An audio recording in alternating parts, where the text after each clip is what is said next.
안녕하세요. 저는 40대 중반 여성이며 아들 하나를 키우고 있는 엄마입니다.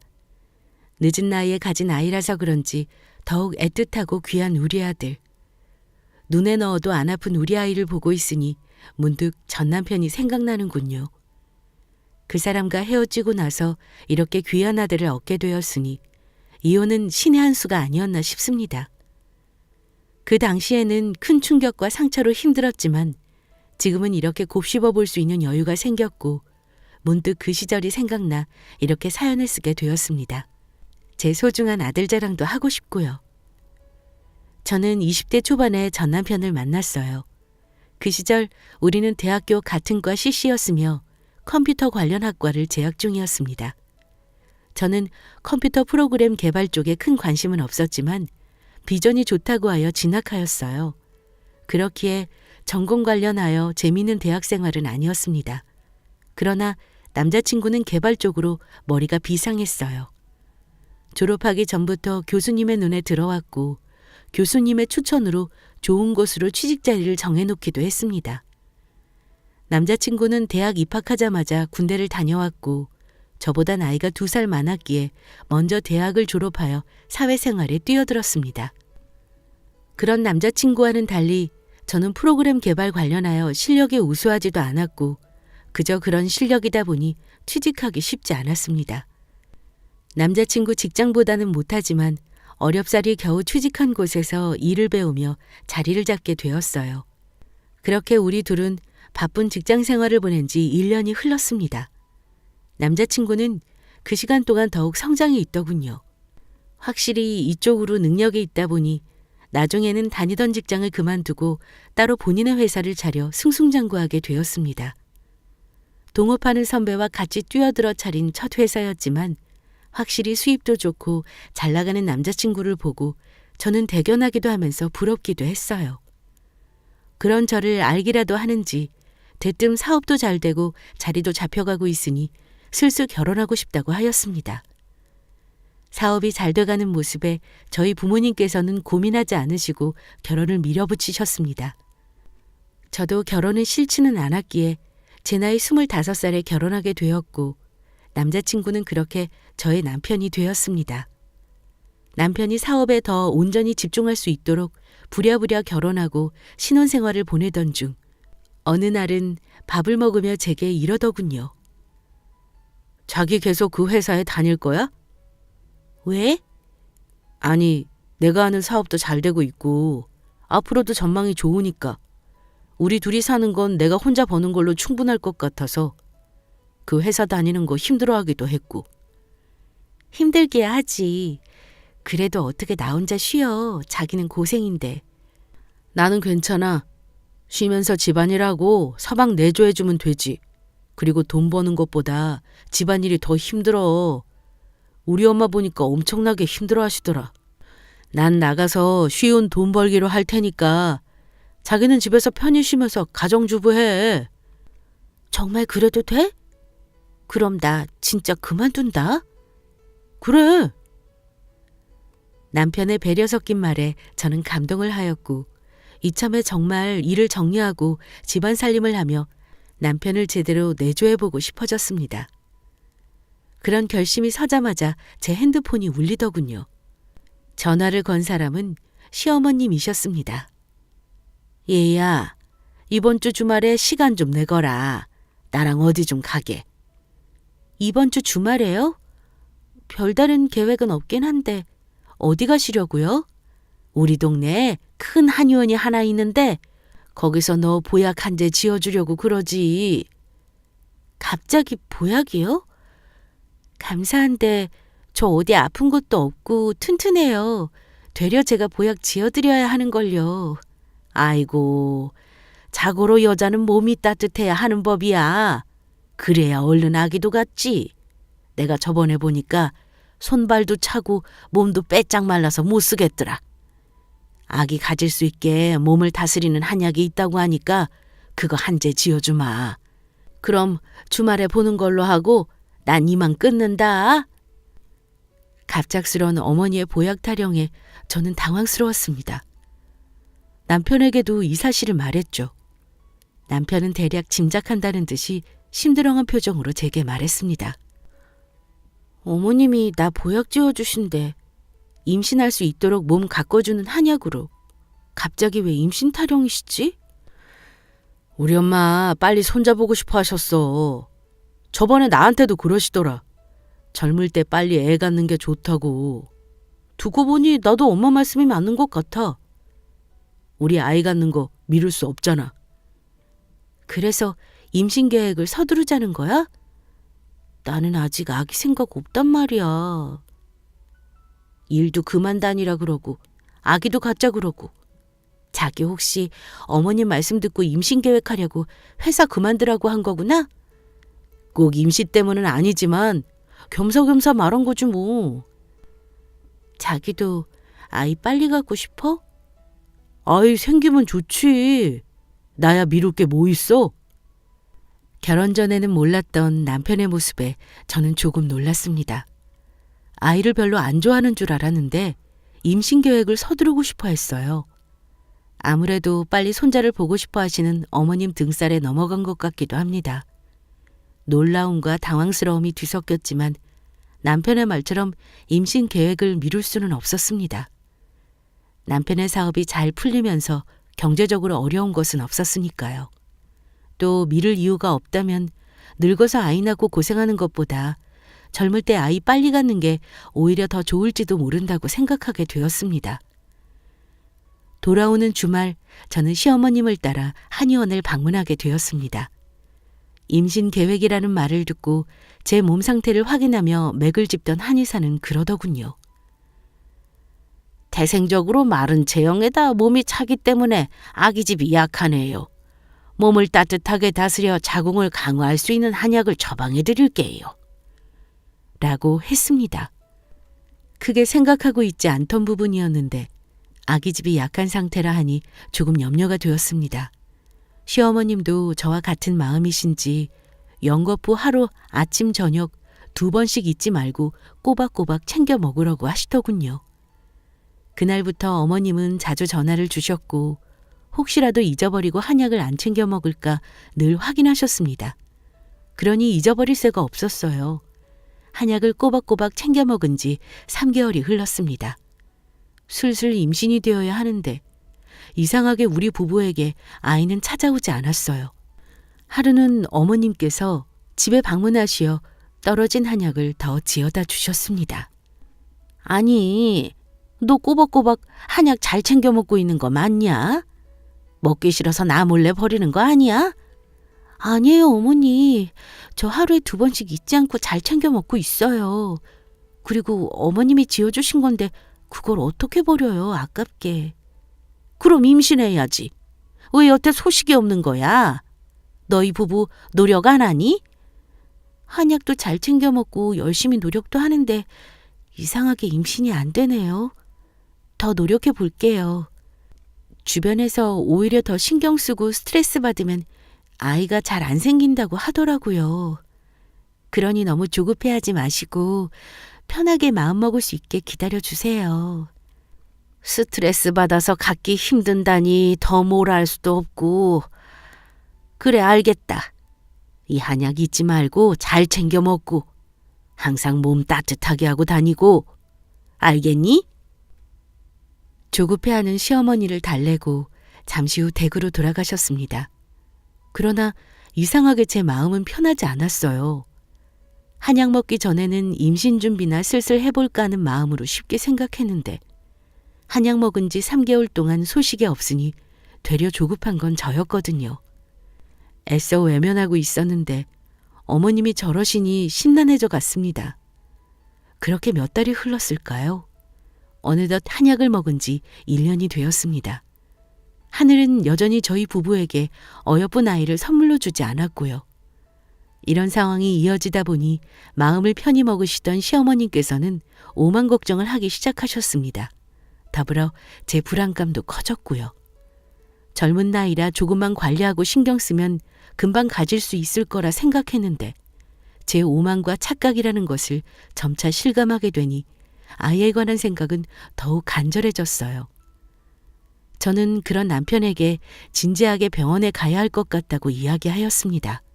아무래도 제 자궁이 약하다 보니 아이가 잘 생기지 않는 듯하여 병원에서 검사하고 도움을 받고자 했어요. 병원에서 검사하니 제 자궁이 약하기도 한데 정신적으로 스트레스를 받으면 될 일도 안 될 수 있으니 마음을 편히 먹는 게 중요하다고 하셨습니다. 그리고 시험관에 대해서도 고려해 볼 수도 있지만 아직 나이가 젊으니 시험관은 섣부르고 약물 치료와 더불어 몸과 마음을 편히 갖는 것으로 시작해보자 하셨습니다. 그렇게 병원도 꾸준히 다니고 아이를 갖기 위해 남편과 열심히 노력했습니다. 몸에 좋다는 것도 챙겨 먹고 건강을 위해 운동도 하고요. 무엇보다 스트레스를 덜 받기 위해 정신을 평온하게 다스리는 노력을 많이 했습니다. 그게 어느덧 10년이 다 되어가네요. 간절한 마음을 몰라주는 하늘이 야속했습니다. 그 긴 시간 동안 우리 부부에게는 한 번도 임신 소식이 없었으니까요. 지나간 시간이 쌓이면서 임신에 대한 저의 집착과 불안감은 나날이 배가 되어 돌아왔습니다. 오랫동안 임신이 안 되니 남편도 전과 달리 지친 듯 보였어요. 전 그런 남편을 설득하며 마지막으로 인공수정에 기대를 걸어보자 했습니다. 그런데 문제는 시어머니였습니다. 너 미쳤니? 내가 몇 번이나 말했잖아. 자연적으로 들어서는 임신이 좋은 거라고. 어머니, 저도 모르는 거 아니에요. 하지만 아무리 노력해도 도저히 임신이 안 되잖아요. 저 이제 35이에요. 완전히 노산이라고요. 더 이상 임신하고 싶어도 나이 때문에 어려워요. 어쩌면 이번이 마지막일지도 몰라요. 시험관이든 인공수정이든 해볼 수 있는 건 다 해볼 테니 저 말리지 마세요. 그래도 그건 안 돼. 내가 계속 이야기했잖니. 점쟁이 말이 자연적으로 생긴 아이를 낳아야 좋다고. 도통 임신 소식을 알리지 않자 시어머님은 어디서 점을 보고 오셔서는 자연적으로 임신이 되는 게 제일 중요하다고 했고 자식 팔자가 있기 때문에 늦게라도 들어선다고 했답니다. 젊은 시절에도 이루어지지 않은 자연 임신을 어떻게 노력한답니까? 저는 어머님의 고집에도 시험관이나 인공수정을 강력하게 밀어붙이려 했어요. 그러나 어머님의 고집을 꺾지 못하는 남편은 어느 순간 어머님과 한편이 되었습니다. 일 때문에 바쁘기도 했지만 병원에 가서 성인물을 보며 정액을 채취하는 게 수치스러울 것 같다며 그렇게까지 하고 싶지 않다고 하는 겁니다. 할 만큼 했으니 그냥 아이를 포기하고 살자고 하더군요. 자기 힘든 거 다 알아. 그렇지만 나도 지치고 힘들어. 아이 갖고 싶어 노력하며 지낸 게 10년이야. 난 자기처럼 쉽게 포기 못해. 제발 마지막으로 시험관이든 인공수정이든 노력해보자. 응? 그때도 안 생기면 나도 깨끗하게 포기할게. 저의 진심 어린 설득에 남편은 마지막임을 약속받고 마지못해 시험관과 인공수정을 하기로 했습니다. 병원에서는 시술하기 전 산모의 몸 상태가 제일 중요하다고 했기에 저는 몸과 마음을 더욱 정성스럽게 관리하려 했습니다. 남편에게 집안일도 안정을 취하면 더 좋을 것 같아 가정부를 드리면 어떨지 물어봤죠. 남편은 좋을 대로 하라고 했습니다. 업체에 문의하자 며칠 후 20대 후반으로 보이는 젊은 여자가 찾아왔습니다. 가정부를 하기에는 젊은 나이인 것 같아 저는 당황하며 정말 가정부를 하려고 온 건지 물어봤어요. 나이 좀 있으신 분이 오실 줄 알았는데 가정부로 일하러 온 거 맞죠? 안녕하세요, 사모님. 가정부 구하신다고 해서 온 거 맞아요. 젊은 사람이 이런 일 하러 와서 좀 놀라셨죠? 실은 제가 직업을 따져가며 일할 상황이 못 돼서요. 어려도 어릴 때부터 집안일 다 했고 살림 잘해요. 젊어서 체력도 좋고요. 시켜만 주시면 열심히 하겠습니다. 젊은 아가씨가 가정부로 와서 당황스러웠지만 젊은 나이에 굳은 일 마다하지 않고 열심히 하려는 모습이 예뻐 그냥 가정부로 채용하기로 했습니다. 처음 온 날부터 집안 살펴보며 파악하더니 생각보다 일도 곧잘 하더군요. 내심 잘 구했다고 생각하며 전 휴식을 취하고 있었고 가정부 아가씨가 저녁 준비를 마무리할 때 남편이 집에 도착했습니다. 집에 들어온 남편은 젊은 아가씨가 주방에 있으니 주춤하더군요. 옷 갈아입으러 안방으로 들어온 남편이 제게 물었어요. 저 아가씨가 가정부러 온 사람이야?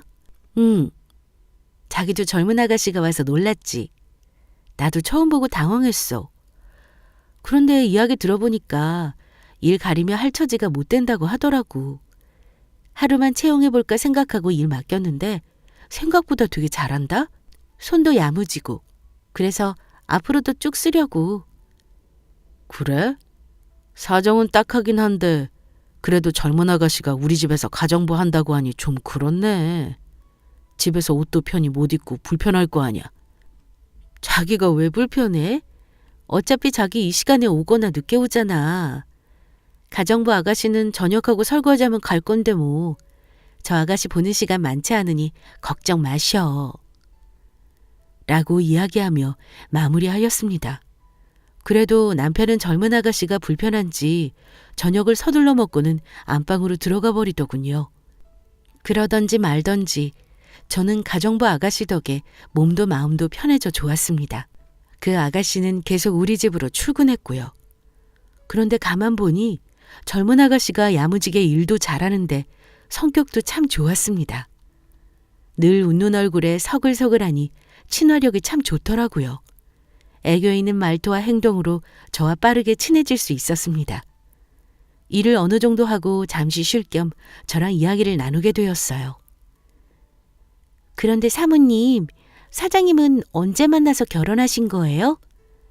남편이랑은 대학교 때부터 알았어. CC였거든. 와, 그러면 엄청나게 오래 사귀셨네요. 두 분이 많이 사랑하셨나 보다. 저도 그런 연애하고 결혼하고 싶은데 부러워요. 나래 씨는 남자친구 없어? 한창 좋을 나이인데. 저는 뭐 먹고 사는 게 더 중요해서요. 남자는 천천히 만나야죠. 그렇구나. 그래도 좋을 나이인데 아쉽겠네. 나중에 내가 괜찮은 사람 있으면 소개해줘야겠다. 이렇게 손도 야무지고 살림도 잘하니 남자들이 좋아할 거야. 정말요? 저야 좋죠. 그런데 사모님, 며칠 일하다 보니 궁금한 게 있는데 여쭤봐도 될까요? 응, 뭔데? 보니까 두 분밖에 못 봐서요.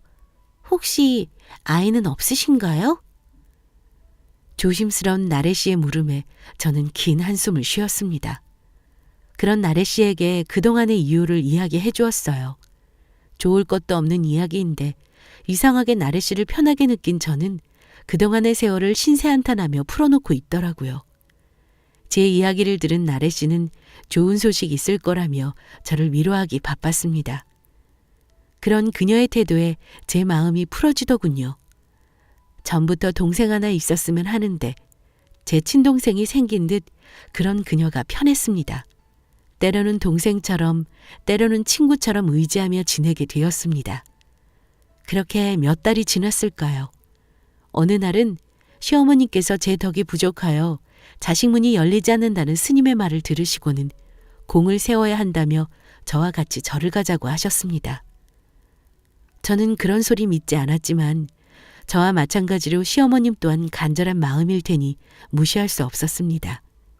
정말 마지막이란 생각으로 할 수 있는 건 다 해보자란 심정으로 어머님을 따라 절을 다니게 되었고 밤늦게까지 마음을 비우는 수양을 하며 지냈습니다. 그렇다 보니 남편 혼자 저녁을 먹는 일이 많아졌고 저의 빈자리를 나래 씨가 채워주게 되었죠. 어떨 때는 어느 사찰에 있는 주지 스님이 영험하다며 저를 데리고 지방으로 가실 때도 있었습니다. 절에서 수양하며 1박을 보내기도 했고요. 그런 시간이 오래 쌓이다 보니 정말 어머님의 말씀처럼 제 몸과 마음이 평화로워지는 것 같았습니다. 이 정도면 몸의 상태도 좋으니 시험관이든 인공수정이든 무리 없을 것 같았어요. 뭐랄까, 이번에는 꼭 임신할 것만 같은 좋은 예감도 들었죠. 그러나 그 예감은 곧 산산조각이 나고 말았습니다. 사건이 일어난 그날도 어김없이 시어머님을 따라 공을 세우던 중 시아버지께서 몸이 안 좋으시다며 어머님을 찾으시는 바람에 생각보다 집에 일찍 도착하게 되었습니다. 얼추 남편이 퇴근하고 집에 올 때가 되었죠. 저는 오랜만에 같이 식사는 해야겠다 싶어 서둘러 집에 들어갔습니다. 그런데 신발 현관에 남편의 신발이 있더군요. 벌써 퇴근했나 싶어 들어가 보니 집안은 조용했습니다. 그때 안방에서 남녀가 대화하는 소리가 들렸습니다. 이상한 기분에 조심히 다가가 살펴보니 남편과 나래 씨가 침대에 나란히 붙어 누워 이야기하고 있는 겁니다. 제가 본 광경을 믿을 수 없었어요. 조용히 그 둘을 지켜보니 둘은 연인 사이처럼 서로를 어루만지며 이야기를 주고받더군요. 오빠, 오늘 저녁 정말 맛있었어. 오빠 덕에 비싼 레스토랑도 가보고. 나 너무 행복해. 그깟 레스토랑 오빠가 얼마든지 데려가 주지. 다음에 또 가자. 그리고 뭐 갖고 싶은 거 있으면 말만 해. 오빠가 우리 나래 갖고 싶은 거 다 사줄게. 정말? 역시 우리 오빠는 얼굴도 멋지고 자상하다니까. 정말 최고야. 오늘 그 사람 늦게 온다고 했으니까 편히 쉬자. 오빠가 데려다 줄게. 두 사람의 대화는 누가 봐도 연인 사이임이 분명했습니다. 저는 그토록 임신을 바라며 이렇게 열심히 노력하고 있는데 남편이란 사람은 어린 년이랑 붙어서 이러고 있다니요. 정말 세상이 원망스럽고 제 하늘은 무너져 내렸습니다. 저는 문을 벌컥 열고 들어가 두 사람을 향해 소리를 질렀죠. 저를 본 두 사람은 눈이 커지며 놀라 벌떡 일어났습니다. 너희 둘이 지금 뭐 하는 거야? 콜에 남자랍시고 바람 피우니? 왜? 젊은 년이랑 붙어 먹으니까 그렇게 좋아? 아내란 사람은 어떻게 하면 임신할까 이렇게 발버둥 치면서 사는데 남편이란 놈은 이게 뭐 하는 짓이냐고. 그동안 내가 늦게 오거나 집에 못 올 때마다 인연이랑 붙어 먹었니? 그리고 너 아주 앙큼한 애였구나. 어떻게 나한테 이럴 수 있어? 자기야, 다 오해야. 진정하고 내 말 좀 들어봐. 당신이 오해할 수 있는데 그러니까 우리 둘은 그냥 친구처럼 지내는 사이라고. 친구? 친구 좋아하네. 친구끼리 주물럭거리면서 붙어있니? 내 눈으로 다 봤는데 무슨 헛소리야? 맞아요, 사모님. 저 오빠랑 만나고 있어요. 오빠, 이렇게 된 거 그냥 솔직하게 다 말하자. 우리 사랑하는 사이잖아. 내가 사랑하는 건 우리 아내야. 너랑은 그냥 심심풀이로 만나는 거라고. 자기야, 나 자기밖에 없어. 어린 게 하도 꼬리치길래 내가 잠시 미쳤나 봐. 남편은 제게 다가와 저를 설득하기 시작했고 그녀는 저와 남편을 노려보더니 눈물을 흘리며 밖으로 뛰쳐나갔습니다. 전 더 이상 남편의 이야기를 듣고 싶지 않았어요. 잠시 미쳤다고 해도 10년 동안 아이를 가지려고 노력하며 지낸 저를 생각한다면 이런 실수를 하면 안 되죠. 이 남자에게 오만정이 다 떨어지고 소름이 끼치며 실망감은 이루 말할 수 없었어요. 남편의 옷가지 몇 벌을 큰 가방에 쑤셔놓고 문 밖으로 집어던지며 당장 꺼지라고 쫓아냈습니다. 남편은 문 앞에서 저를 계속 부르며 무릎 꿇고 빌었고요. 전 그런 남편을 더 이상 생각하고 싶지 않았습니다. 그 뒤로 물 한 모금도 못 먹고 눈물로 하루하루를 보낸 것 같습니다. 남편은 퇴근하고 돌아오면 문 앞에서 무릎 꿇고 제게 용서를 구했고요. 잠깐의 실수라고 한 번만 용서해달라고 했습니다. 전 그런 남편을 생각할수록 더욱 괴로웠습니다. 날 배신하고 바람 피운 그 남자를 아직 사랑하고 있었기 때문이었죠. 고통과 혼란 속에서 살얼음 같은 냉전을 유지하며 지냈습니다.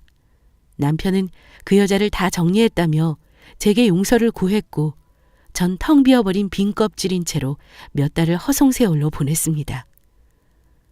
그러던 어느 날 잊고 있던 그년이 절 찾아왔습니다. 할 말이 있다며 꼭 전해야 한다고 저를 찾았어요.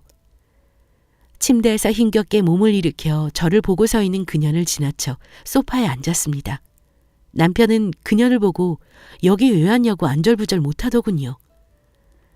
그녀는 그런 남편을 무시하며 제게 다가와 사진 한 장을 건넸습니다. 그것은 제가 그토록 보고 싶어 했던 임신 초음파 사진이었습니다. 저 임신했어요. 제 뱃속에 오빠 아이가 있다고요. 청천벽력 같은 소리에 저는 아무런 말도 할 수 없었어요. 내 인생을 시궁창처럼 갈 때까지 갔구나 싶었습니다. 그년의 임신 소식에 남편을 힐끗 보니 당황해하며 떨리는 눈동자로 그년을 바라보고 있었습니다. 그런 남편을 보니 내가 사랑하는 사람의 모습이 참 희미해져 가더군요. 그제야 정신 차리고 보니 부른 배가 보였습니다. 알겠으니 오늘은 이만 돌아가 달라고 하였고 방으로 들어와 버렸어요. 아무리 사랑하는 사람이라도 이런 쓰레기 같은 상황을 마주해 버렸으니 버티기 힘겨웠습니다. 며칠 동안 정신 나간 사람처럼 멍하니 앉아있거나 누워서 시체처럼 지내니 남편은 시어머님께 모든 사실을 다 말한 모양이었습니다. 시어머님께서 찾아오시더니 하실 말씀이 있으시다며 힘든 저를 거실로 부르셨어요. 이야기는 대강 들었다. 일이 이렇게 된 건 안타깝지만 어쩌겠니, 내 아들인걸. 그리고 말이 나와서 하는 말인데 우리 아들도 남자 아니겠니? 그 긴 시간 동안 너랑 살면서 우리 아들이 못나게 있었겠어? 떡두꺼비 같은 아들 하나를 낳아주길 했니? 뭐 했니? 그러니 한눈을 팔지. 난 솔직히 이렇게 임신이 안 돼서 우리 아들 어디가 문제가 있나 걱정했는데 이거 봐라. 한 번의 임신이 떡하니 되지 않았니? 그 보살이 늙음하게 손잡을 수 있을 거라고 했는데 이렇게 손잡은다는 걸 이야기해준 모양이다. 내가 너한테 손주 보려고 기다렸다가는 나 장례 치를 때까지 기다리겠어. 그래서 말인데 난 내 손자 포기 못한다. 그러니까 내가 물러나. 깨끗하게 갈라서란 말이야. 엄마, 이 사람 아직 힘든데 꼭 그렇게 말해야겠어? 넌 조용히 해. 너도 네 자식 생겨서 좋다고 했잖아. 시어머님의 입에서 나온 소리를 듣고 멍해졌던 정신이 서서히 돌아왔고 남편을 바라봤습니다. 남편은 저를 쳐다보지 못한 상태로 고개를 푹 숙이며 말했습니다. 당신한테는 정말 미안하지만 그래도 어떻게 내 아이가 생겼다는데 나도 오래도록 기다린 아이고. 우리 그만하자. 위자료는 당신이 원하는 대로 줄게. 남편의 말을 듣고 웃음이 나왔습니다. 그동안 미안하다며 싹싹 빌더니 자신의 아이가 생겼다는 말에 결국 날 2번 버리는구나 생각되니 정말 정신이 어떻게 되는 것 같았습니다. 하지만 쉽게 이혼해주면 안 되죠. 누구 좋으라고요. 인간 같지도 않은 두 사람에게 소리를 지르며 절대 이혼 못해준다고 악을 썼습니다. 그러나 이미 남편은 친정에도 이 사실을 알렸고 친정엄마는 그런 저를 집으로 데리고 가려고 하셨죠. 시어머님은 얼른 데리고 가시라며 저를 내쫓듯이 쫓아내려 하더군요. 남편은 그저 구경만 하고 있고요. 그렇게 친정엄마 손에 붙들려 집에 온 저는 마음고생을 많이 하며 보냈습니다. 친정 부모님은 그런 놈이랑 당장 헤어지고 아직 늦지 않았다며 새 출발하자고 하셨고요. 힘든 시간을 보내면서 매일 제 자신을 죽이며 지내던 중 그년이 아이를 낳았다는 이야기를 듣게 되었습니다. 출산 소식을 들으니 정말 다 끝인 것 같더군요. 매일같이 이어지는 시어머님의 괴롭힘에 벼랑 끝으로 몰린 저는 결국 이혼에 합의해주기로 했습니다. 평생 먹고 살 만큼 큰 돈을 위자료로 받기도 했고요. 이렇게 허망하게 끝이 났지만 용서를 구하지 않은 그년이 용서되지 않았습니다. 제 짐을 챙기러 간다는 말로 핑계를 대며 그년의 낯짝을 마지막으로 보러 그 집을 찾아갔습니다. 집에 들어가니 아이를 안고 있더군요.